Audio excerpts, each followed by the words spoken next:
एक बार की बात है। एक छोटे से गांव में सुरेश नाम का एक लड़का रहता था। सुरेश बहुत समझदार और दयालु था, लेकिन एक बात थी जो उसे बहुत परेशान करती थी।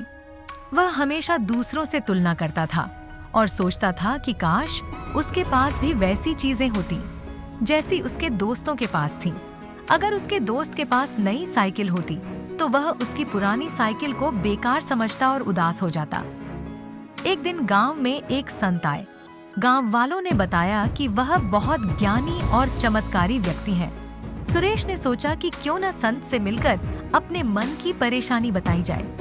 वह संत के पास गया और उनसे कहा, बाबा, मैं बहुत दुखी रहता हूँ। मेरे दोस्त हमेशा मुझसे अच्छी चीजें रखते हैं।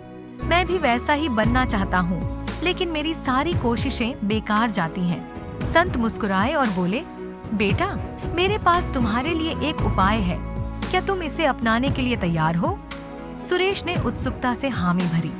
संत ने उसे एक खाली कटोरा दिया और कहा, इस कटोरे को लेकर गांव में जाओ और हर उस व्यक्ति से कुछ न कुछ मांगो जिससे तुम्हें जलन होती है। लेकिन ध्यान रखना, यह कटोरा तभी भरेगा जब तुम उसे सच में जरूरतमंद समझकर दोगे, न कि जलन या तुलना के भाव से।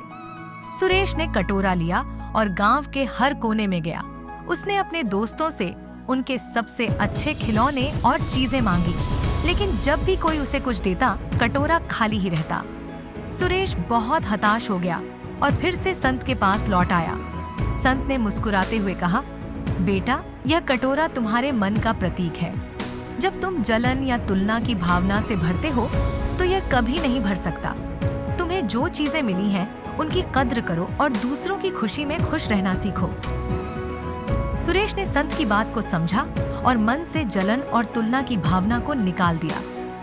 अब वह अपने दोस्तों की खुशियों में खुश रहने लगा और जो कुछ उसके पास था उसकी कद्र करने लगा। धीरे धीरे उसका जीवन भी खुशहाल हो गया और वह अपने दोस्तों के साथ सच्ची खुशी का अनुभव करने लगा।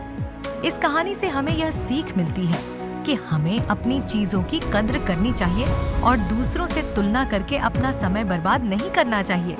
सच्ची खुशी हमारे अपने दिल में होती है, न कि दूसरों की चीजों में।